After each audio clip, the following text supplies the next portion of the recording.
What's up, people? It's Vega checking in, man. Gonna flip the script real quick and speak on some shit.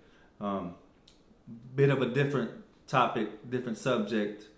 But before I do that, man, I just want to thank everybody, man, that's been supporting the channel, supporting my IG, supporting, commenting, liking and sharing all my stuff, man. I appreciate y'all. It's a slow grind, man. It ain't easy to live a normal life and work and have kids and do all this shit. Then come on here and take the time to do my thing on camera. So I appreciate y'all, man. So a couple of weeks ago, I think it was, I posted on my stories what people were curious about, like what people wanted to know about prison. Nowadays, or I guess always, people have always been curious, I guess, for some reason about prison. You got all these movies, all these fairy tales, all these shows, and now you got more prison stories on YouTube than you got fucking soap operas. So this is not a prison channel. I never intend to make it a prison channel, but it's something that I can definitely speak on. I did 5 years of some change in a California prison system, CDC, and I could definitely say that it's something that's stayed with me for a while now. Every day, damn near, I think about it. Not in a bad way, but it's just one of those things when you do enough time, or even if you've been around somebody long enough, or doing a certain thing long enough, it's gonna stick with you. So it's just one of those things. It's always in the back of my mind, and it was a part of my life, a big chunk of my life. So yeah, I think about it quite often. But I noticed that people watch a lot of prison stuff on YouTube. You can't get away from that shit on YouTube, man. Some of it, I guess, is cool. Some of it's corny. Some of it's, it is what it is. And for dudes like myself, or even guys that just fresh out, it's a lane for them to be able to get on YouTube and create content and tell their side of the story, tell their story, or however.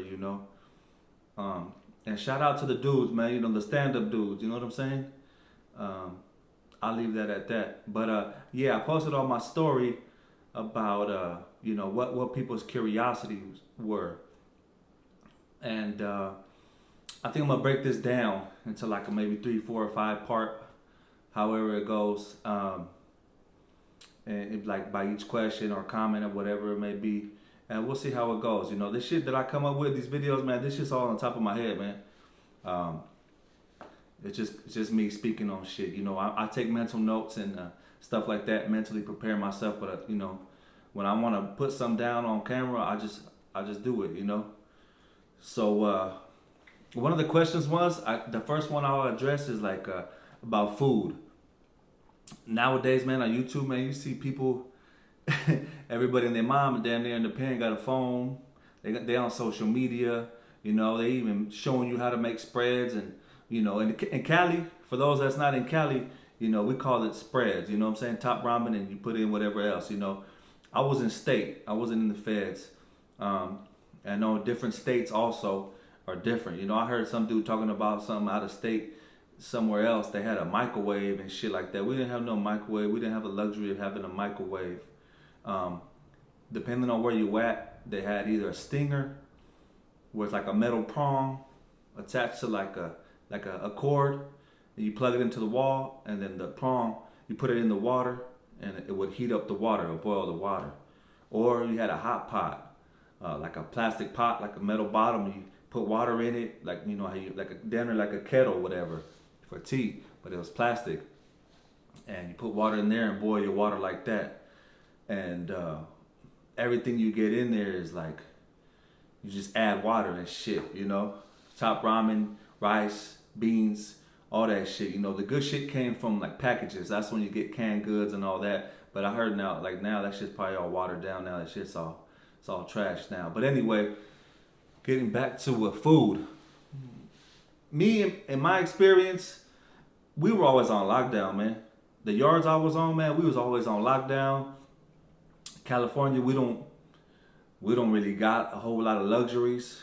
Um, I did most of my time on 3 yard, and we, me personally, I wasn't no big chef or nothing. You had some dudes try to get creative, but all that shit you see on YouTube and all that, and people making this and that, and pizza and tamales and all that shit. Like I didn't really do all that, and people wasn't really doing all that. That might be more in like other states and feds and shit. But now people get creative as hell. People get hella creative. Back in my time, from '98 to '03, it wasn't really going down like that. But I will say this, um, motherfuckers was eating big though. People were eating big. Um, and I remember, so we had the stinger and we had the hot pot. Man, I remember one time some paisa from Sinaloa, they had a hot plate. They had a plate that like you plug in like camping and shit, and you could cook on that shit and whip some shit up. And that was rare. They got that from somewhere else. Came up. This was before too. You got to understand. This is before social media. This is before everybody had a phone. Back then, cellular phones were kind of new.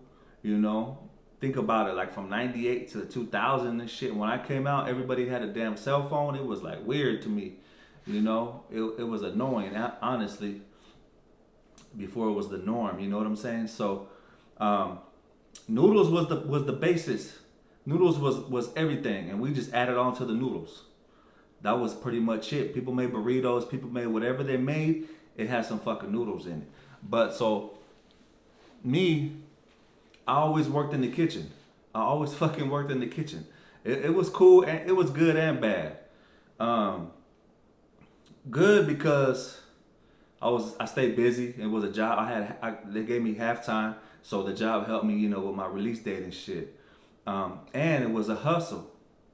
Working in the kitchen was a hustle, man. If you had cool free staff, free staff for the people that work in the prison that aren't guards, aren't COs.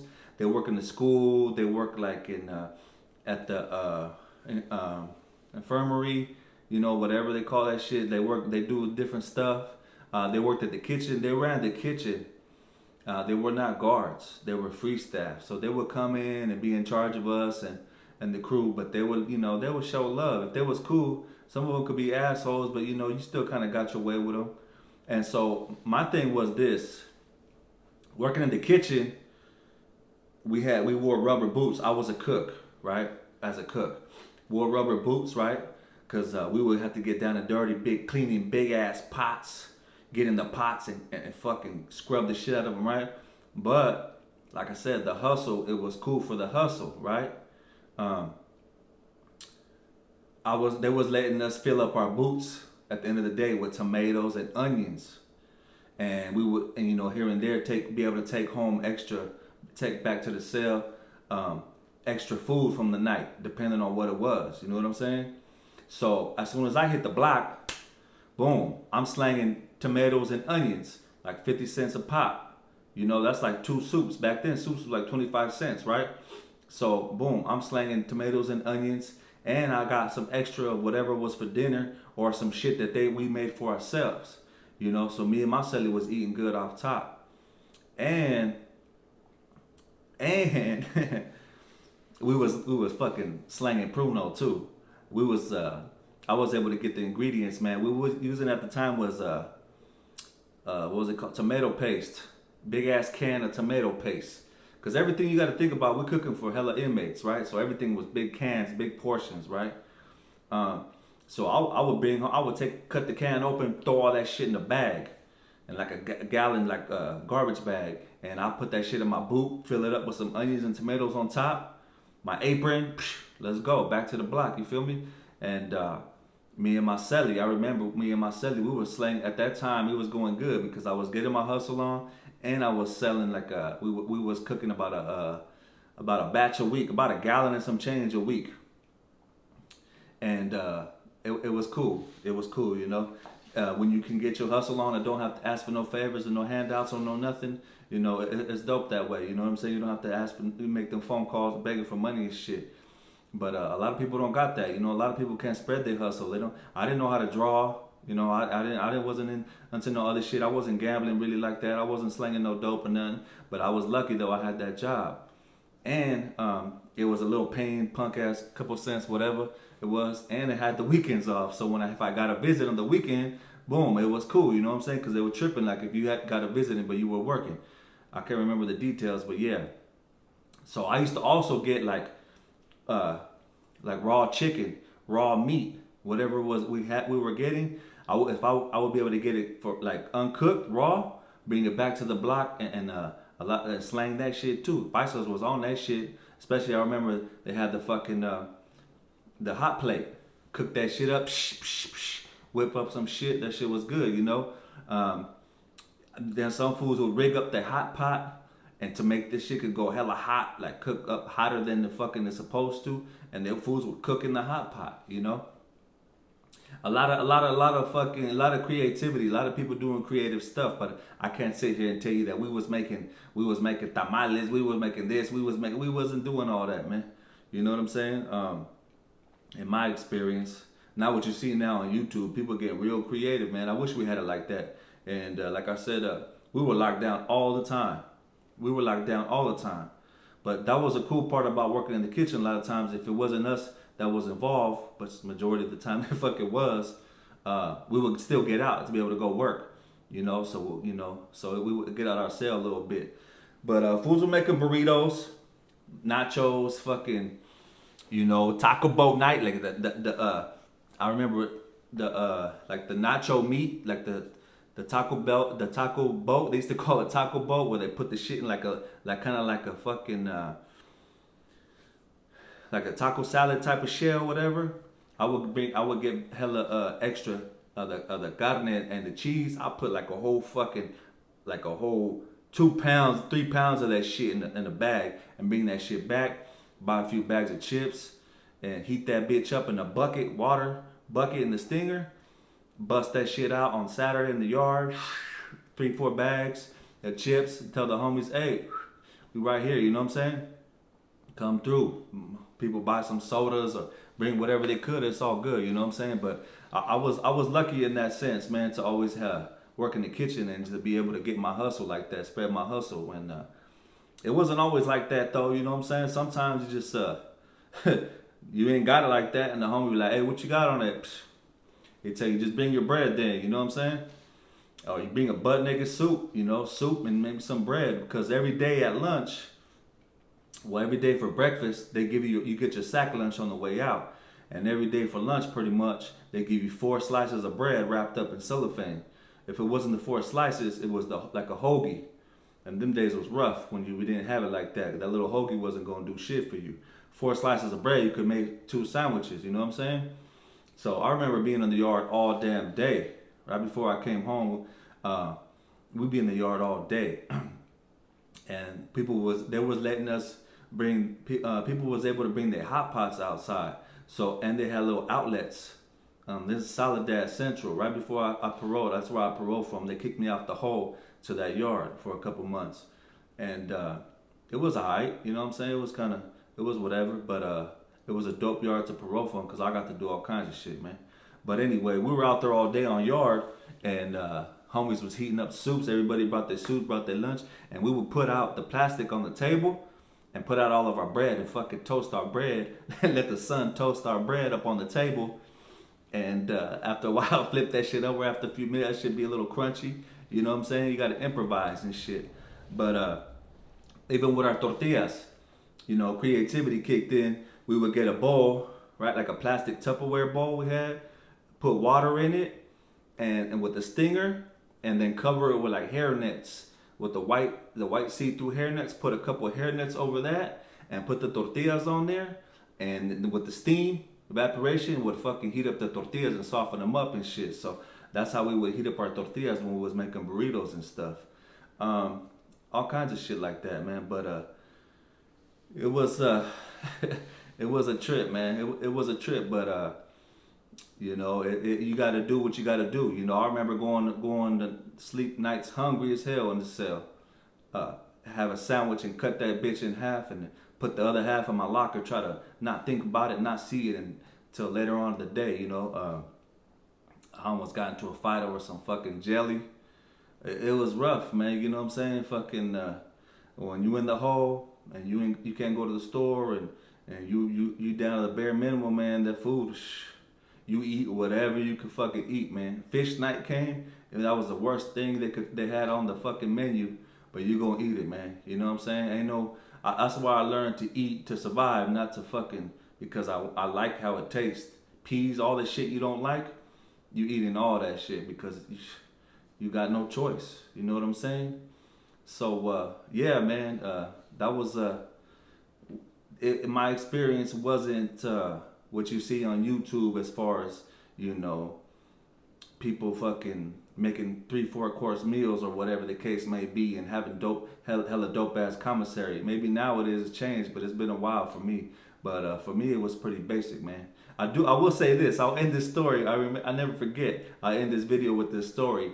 It was a holiday, some kind of holiday. I remember all the homies.